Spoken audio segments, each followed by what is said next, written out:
Hello viewers, আসসালামু আলাইকুম। আশা করি সবাই ভালো আছেন। আজকে আপনাদের সামনে একটি নতুন টপিক নিয়ে কথা বলবো। আজকের টপিক প্রস্রাবের ইনফেকশন। আমরা অনেকেই প্রস্রাবের ইনফেকশন নিয়ে ভুগি, কিন্তু আমরা জানি না।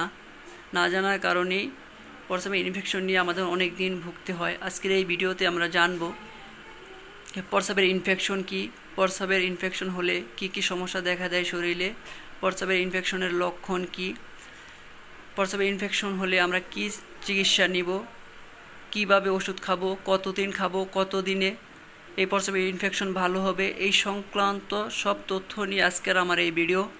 তো ভিউয়ার্স, মূল ভিডিওতে যাওয়ার আগে একটি কথা বলে নিই। প্রত্যেকেরই কোনো না কোনো স্বপ্ন থাকে। তো আমার একটি স্বপ্ন, আমার এই চ্যানেলটিকে নিয়ে আমি অনেক দূর এগিয়ে যাব। কিন্তু ভিউয়ার্স, আপনাদের সহযোগিতা ছাড়া আমি অবশ্যই এই চ্যানেলটিকে নিয়ে অনেক দূর এগিয়ে যেতে পারবো না। অবশ্যই আপনাদের সহযোগিতা দরকার। তাই আপনারা আমার এই চ্যানেলটিকে সাবস্ক্রাইব করে আমাকে সাহায্য করুন, যাতে আমি এই চ্যানেলটি নিয়ে অনেক দূর এগিয়ে যেতে পারি। তো ভিউয়ার্স, আমরা মূল ভিডিওতে চলে যাই। ভিউয়ার্স, এখন যেহেতু প্রচণ্ড গরম পড়ছে, তাই আমাদের সবার শরীর থেকেই কোনো না কোনোভাবে পানি বের হয়ে যাচ্ছে। তাই আমাদের অনেকের শরীরেই পানি শূন্যতা আছে। এই পানি শূন্যতার কারণেই প্রস্রাবের ইনফেকশনটা খুব বেশি হারে বেড়ে যাচ্ছে। এখন আমরা কিভাবে বুঝবো যে আমার প্রস্রাবে ইনফেকশন আছে কি না, নাকি এটা নর্মাল? ভিউয়ার্স, প্রস্রাবে জ্বালাপোড়া করলেই যে প্রস্রাবে ইনফেকশন তা না। আমরা প্রস্রাবে ইনফেকশন তখনই ধরে নেই যখন বাইরের কোনো জীবাণু অথবা ব্যাকটেরিয়া আমাদের প্রস্রাবে প্রবেশ করে। অনেকের হচ্ছে পানি শূন্যতার অভাবে প্রস্রাবে জ্বালাপোড়া হয়, এটা স্বাভাবিক। সে পানি যদি পর্যাপ্ত পরিমাণ পানি খেলে তার জ্বালাপোড়া কমে যাবে। আর যদি প্রস্রাবের ইনফেকশন হয় কোনো ব্যাকটেরিয়া দেওয়া, সেক্ষেত্রে পানি বেশি খেলেও কিন্তু তার সমস্যা দূর হবে না, একই পরিমাণ থাকবে। তো এখন আমি বলবো যে আমরা কিভাবে বুঝবো যে আমাদের প্রস্রাবে ইনফেকশন হয়েছে। তো ভিউয়ার্স, এই ভিডিওটি যদি আপনি পুরোটি সম্পূর্ণভাবে দেখেন, আপনার এবং আপনার পরিবারের কারো না কারো প্রয়োজনে আসবেই। এখন আমাদের বোঝার কিছু উপায় হলো, প্রস্রাবে ইনফেকশন হলে প্রথমে আমাদের যেটা একটু বেশি হয় সেটাই পেটে ব্যথা করে, অর্থাৎ নাভির নিচে চিনচিন করে ব্যথা করবে। সেকেন্ড যেটা হয়, আমাদের শরীরে জ্বর চলে আসে। পেটের ব্যথার সাথে অবশ্যই শরীরে জ্বর থাকবে। তারপর যেটা হয় ভিউয়ার্স, বমি বমি ভাব হয়, শরীরে অস্থিরতা হয়, ক্ষুধা মন্দা হয়। এর সাথে আরও কিছু লক্ষণ থাকে, যেমন শরীরে ব্যথা হয়, শরীরে কোনো শক্তি পাওয়া যায় না।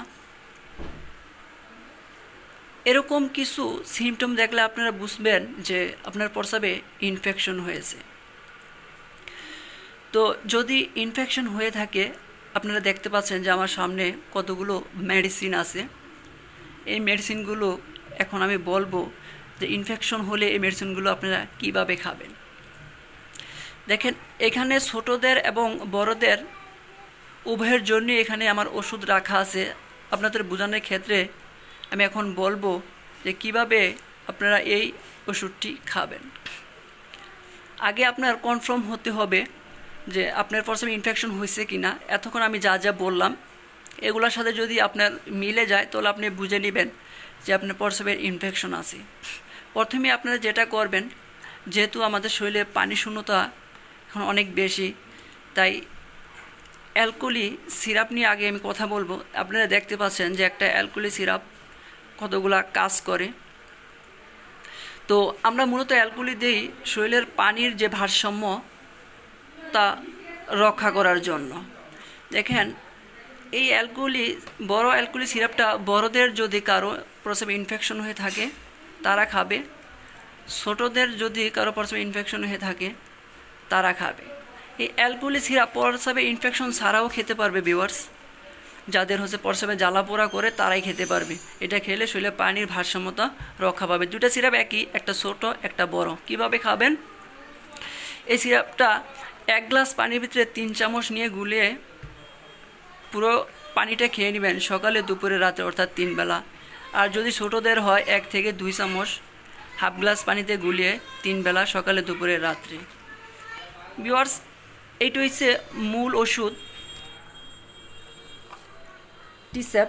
এটা হচ্ছে সেফিক্সিম গ্রুপের একটি অ্যান্টিবায়োটিক। আপনারা দেখতে পাচ্ছেন যে টিসেপ সেফিক্সিম গ্রুপের অ্যান্টিবায়োটিক। এখানে যারা বাচ্চা তারাই সিরাপটি খাবে, আর যারা বড় অর্থাৎ অ্যাডাল্ট 18 বছর ওপর তারা এই 200 পাওয়ার ক্যাপসুলটি খাবে। সাথে যদি জ্বর থাকে ভিউয়ার্স, তাহলে বাচ্চারা নাপা সিরাপটি খাবে, আর বড় যারা আছে তারা হচ্ছে এই নাপা 500 পাওয়ার ট্যাবলেটটি খাবে।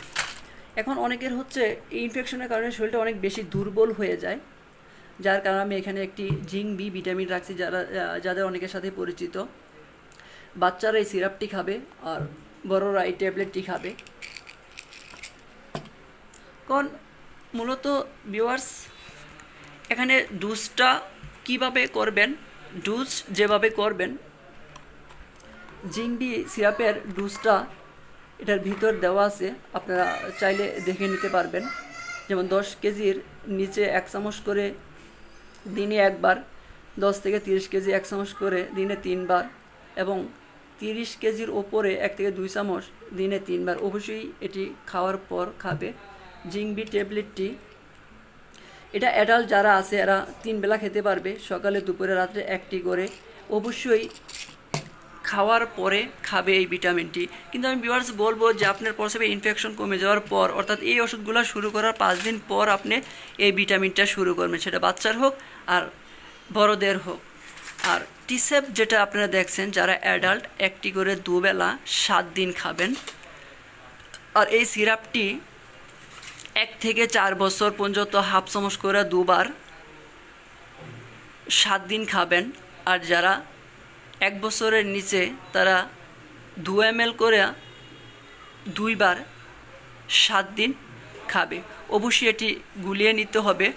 প্রত্যেকটা সিরাপেরই পাশে লেখা আছে যে কী পরিমাণ পানি দিয়ে গুলিয়ে নেবে। তো আশা করি ভিউয়ার্স আমার এই ভিডিওটি আপনাদের কাছে ভালো লাগবে। ভালো লাগলে অবশ্যই আমার এই চ্যানেলটিকে সাবস্ক্রাইব করেন, আমার এই চ্যানেলটিকে সাহায্য করবেন, আমি যেন এই চ্যানেলটিকে অনেক দূর এগিয়ে নিয়ে যেতে পারি। সবাই ভালো থাকবেন। আসসালামু আলাইকুম।